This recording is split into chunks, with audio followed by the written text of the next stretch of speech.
my channel Lessons at Fingertips. Here we discuss on some various important topics in really simple words so that it's easy for you all to understand and keep things in mind. Today our topic of discussion is going to be how do MNEs enters into the foreign market. Multinational enterprises enters into the foreign market. So to understand this is going to be a strategic management topic, you can tell. So it's just a general idea, to get a general idea like how do actually the MNEs plans while entering into a foreign market. Well, so to start with this topic, first we need to discuss the stage model. There is a model called the stage model which will actually show you how the MNEs are going to decide which kind of market they are going to enter or before entering into any foreign market. So the first thing in the stage model, if you see, is contract based. There are three pillars on which MNEs can enter into a foreign market.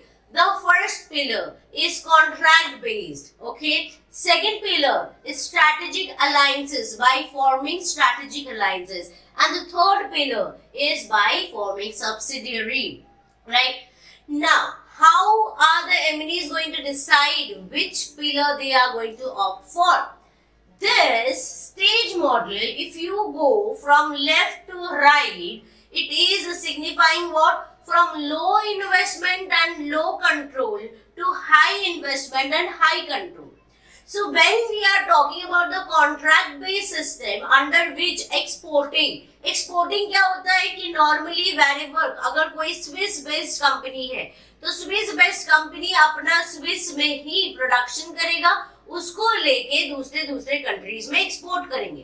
तो इससे क्या होता है, cost काफी कम होता है, cost effective होता है, लो कॉस्ट हो गया, लो इन्वेस्टमेंट हो, मतलब वही लो कॉस्ट मतलब क्या, लो इन्वेस्टमेंट करना हुआ और लो कंट्रोल हुआ. क्यों लो कंट्रोल हुआ?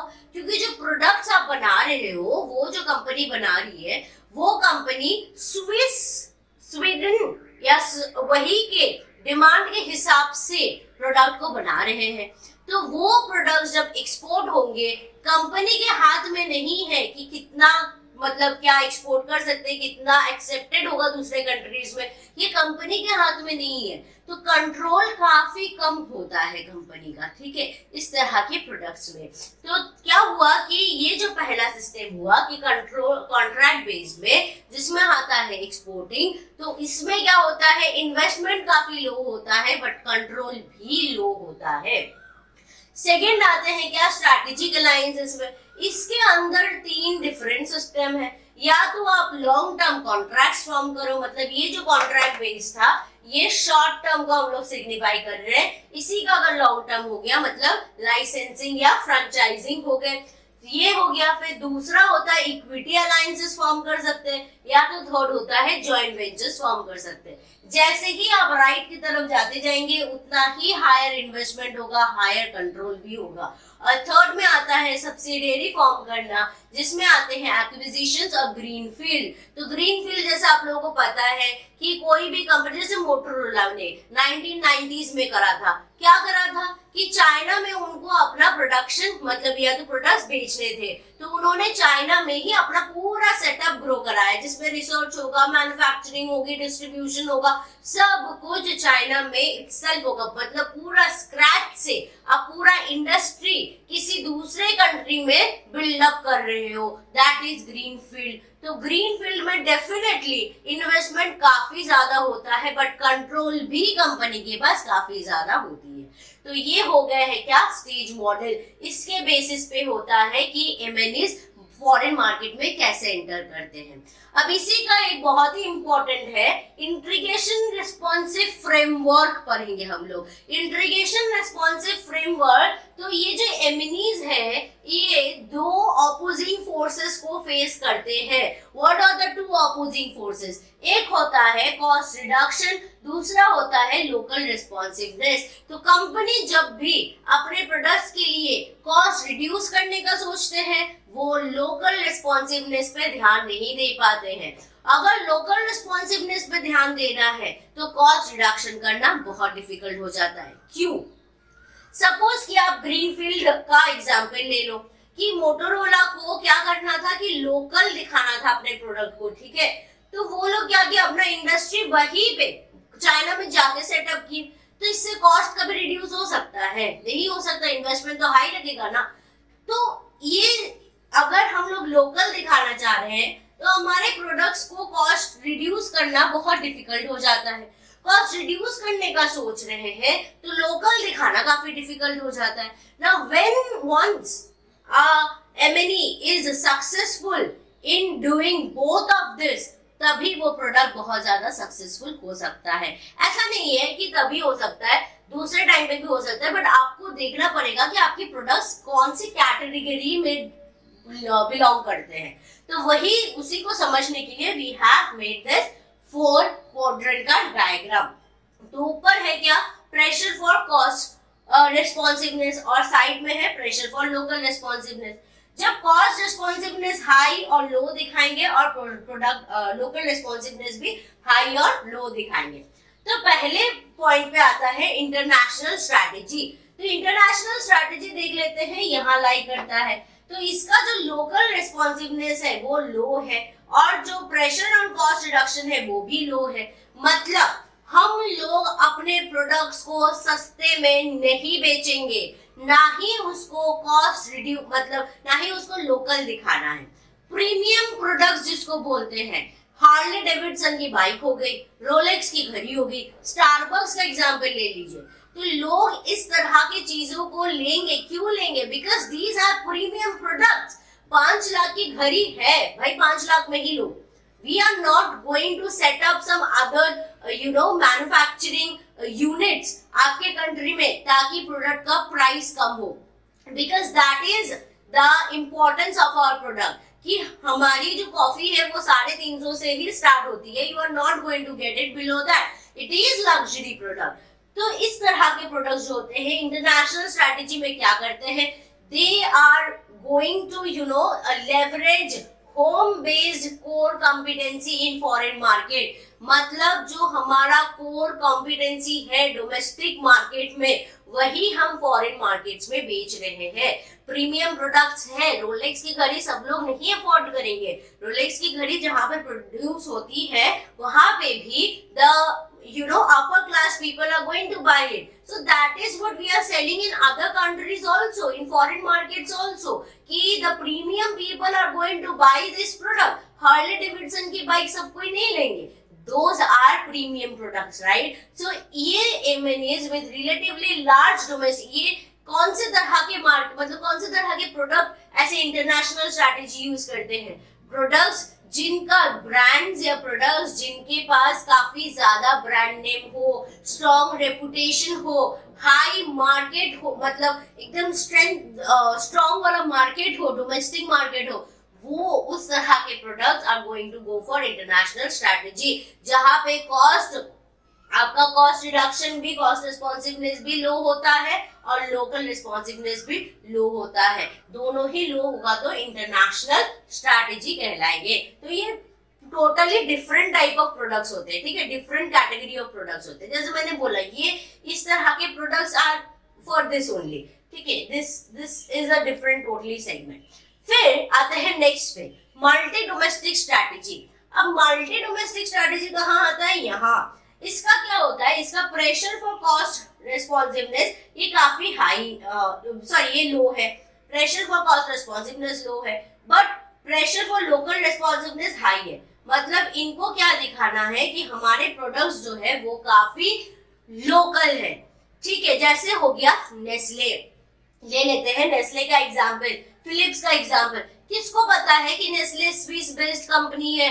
काफी लोगों नहीं पता, कॉफी मतलब ही लोग नेस्ले ले लेते हैं, है ना। तो ये लोग क्या करते हैं, इन लोगों का मेन मोटिव है कि हमारे प्रोडक्ट्स को लोकल दिखाना है, लोकल डिमांड के हिसाब से ही हम लोग चलेंगे। तो ये जो इनका स्ट्रेंथ है, यही पे इनका वीकनेस भी आता है। क्यों वीकनेस आता है? कि हर एक कंट्री का जो डिमांड है, कस्टमर का जो नीड्स है वो अलग होता है। तो country to country you need to make changes in your product so that it becomes acceptable in that kind of market. So हर एक कंट्री के लिए आपको डिफरेंट टाइप्स के प्रोडक्ट बनाने पड़ेंगे, समझे। तो क्या होता है कि मल्टी डोमेस्टिक स्ट्रैटेजी में इनका मोटो होता है maximization of local responsiveness, hoping कि locals will perceive their products as local ones. तो नेस्ले तो हमारी कंपनी हो गई है, फिलिप्स तो हमारी कंपनी हो गई है, पता ही नहीं कि ओरिजिनल कंपनी कहाँ की है ना, but is costly and inefficient. But ये चीज क्या हो जाता है, ये कॉस्टली हो जाता है, क्यों? इनएफिशिएंट भी होता है, क्यों? Because it requires duplication of key functions, business functions across multiple countries। तो जैसे मैंने आपको बोला, कंट्री टू कंट्री इनका जो बिजनेस फंक्शंस है, इनके जो प्रोडक्ट्स है वो चेंज होना चाहिए, क्योंकि country to country working culture different है, टेस्ट एंड प्रेफरेंसेस डिफरेंट है, डिफरेंट कस्टमर्स है। तो बेस्ड ऑन दैट एवरीवेयर आपका जो प्रोडक्ट सिस्टम होगा, जो कल्चर होगा कंपनी का, सब कुछ चेंज करना पड़ेगा। समझ गए? तो ये हो जाता है मल्टी डोमेस्टिक स्ट्रैटेजी। थर्ड आते हैं हम लोग ग्लोबल स्टैंडर्डाइजेशन में। ग्लोबल स्टैंडर्डाइजेशन का अगर आप देख ले तो प्रेशर फॉर कॉस्ट रिडक्शन ये क्या है, हाई है, बट लोकल रिस्पॉन्सिवनेस लो है।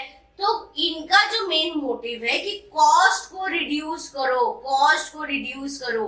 क्यों? क्योंकि इनके प्रोडक्ट्स काफी स्टैंडर्डाइज्ड होते हैं, तो हम लोग प्रोडक्ट्स में कोई चेंज नहीं कर सकते, प्रोडक्ट्स आर स्टैंडर्डाइज्ड। तो इनका मेन वेपन है प्राइस, ठीक है, कि कितने सस्ते में ये अपने गुड्स और सर्विसेज को प्रोवाइड कर सकते हैं। Now for that what do they do, जैसे कि लेनोवो का एग्जांपल ले लीजिए, उनका रिसर्च सेंटर है बीजिंग में, शंघाई में, चाइना में, है ना। वो लोग अपना मैन्युफैक्चरिंग यूनिट्स भी चाइना, मेक्सिको, इंडिया में ही करेंगे, ताकि जो रिसर्च सेंटर के आजू बाजू ही उनका सारा मैन्युफैक्चरिंग एरियाज भी रहे, ताकि जो असेंबलिंग कॉस्ट हो, डिस्ट्रीब्यूशन कॉस्ट हो, उनके प्रोडक्ट्स भी उसी एरिया में ज्यादा बिक रहे हैं, तो वैसे ही एरिया में वो अपना प्रोडक्शन हाउस, रिसर्च सेंटर सब आजू बाजू ही रखेंगे, है ना। तो ये हो जाता है ग्लोबल स्टैंडर्डाइजेशन स्ट्रैटेजी, क्योंकि इनका मेन मोटो होता है कॉस्ट लीडरशिप, कॉस्ट को कंट्रोल करना, मार्केट में अगर कैप्चर करना है तो वो थ्रू कॉस्ट लीडरशिप ही करना है। जितना सस्ता में कंसल्टेंसी का काम इन्फोसिस करेगा, उतना सस्ता में तो कोई करेगा नहीं। बट ये जो इन्फोसिस कर रहे हैं, उनके कंपटीटर्स भी तो है ना, सेम ही तरह के प्रोडक्ट्स देंगे। So why will the customers go to Infosys? Because वो लोग कम प्राइस में दे रहे हैं, तो that is a profit they are going to get. चाहे वो लेनोवो का भी हो गया, अब सीमेंस का भी वही हो गया, सीमेंस के भी कंपटीटर्स है ना। तो सीमेंस क्या ही करेगा, अब स्नाइडर इलेक्ट्रिक भी तो वही काम करेगा ना जो सीमेंस करेगा। So why are people going to go for Siemens? क्योंकि उनका कॉस्ट लीडरशिप है, they are going to give you the products at a lower price. और जो फोर्थ वाला है मोस्ट इंपॉर्टेंट, ट्रांसनेशनल, इसमें क्या होता है, इट्स अ कॉम्बिनेशन, जो मेन चीज है कॉम्बिनेशन है of cost reduction and local responsiveness. PNG के प्रोडक्ट हो गए, एबीबी के प्रोडक्ट हो गए, ये हो गए सारे ट्रांसनेशनल, क्योंकि इनका कॉस्ट भी काफी कम है और लोकल भी लोग इनको मानते हैं, तो तब हो जाता है ट्रांसनेशनल। एक एग्जांपल दे देती हूँ मैं एमटीवी का। एमटीवी अपना जो स्ट्रैटेजी स्टार्ट किया था इंटरनेशनलाइजेशन, सॉरी ग्लोबल स्टैंडर्डाइजेशन से, ग्लोबल स्टैंडर्डाइजेशन से स्टार्ट किया था, और वहां से आया वो कहा मल्टी डोमेस्टिक में, ठीक है, और मल्टी डोमेस्टिक से गया वो किधर, ये ट्रांसनेशनल पे। तो वो लोग पहले अपना प्रोडक्ट सिर्फ जो ग्लोबल थे, मतलब कि इधर अपना कॉस्ट रिडक्शन पे ही वो ध्यान दे रहे थे, तो वो लोग सिर्फ म्यूजिक वीडियोस बेचते थे।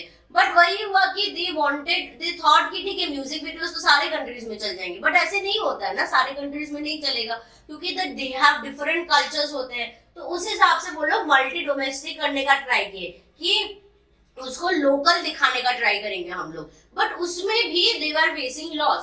तो फिर दे वेंट टू ट्रांसनेशनल, कि अभी उसमें लोकल दिखाने के लिए भी शोज है, फॉरेनर्स दिखाने के लिए भी वैसा टाइप का शो मिलेगा, और there will be a combination of what kind of people, what kind of audiences we have. तो इस हिसाब से उन्होंने उसको लास्ट में बनाया transnational, and now it's earning the profits, right? So this was all about कि how MNEs enter foreign markets। और यहाँ पे ट्रांसनेशनल में ना ब्लू ओशन स्ट्रैटेजी फॉलो होता है। ब्लू ओशन स्ट्रैटेजी आप लोगों को पता है ना कि क्या होता है। ब्लू ओशन स्ट्रैटेजी मतलब कि अनएक्सप्लोर्ड जो मार्केट होते हैं, which have huge potential, but इस तरह के मार्केट में कोई अभी तक कंपटीशन के लिए है ही नहीं. So we are exploring new places, new market places, ठीक है, जिसमें कोई competitors है ही नहीं. So but those kind of market has got huge potential. तो ये blue ocean strategy यहाँ transnational में use होता है. So this was all about my explanation on how MNEs enter into a foreign market and what is the definition or what is actually integration responsiveness framework.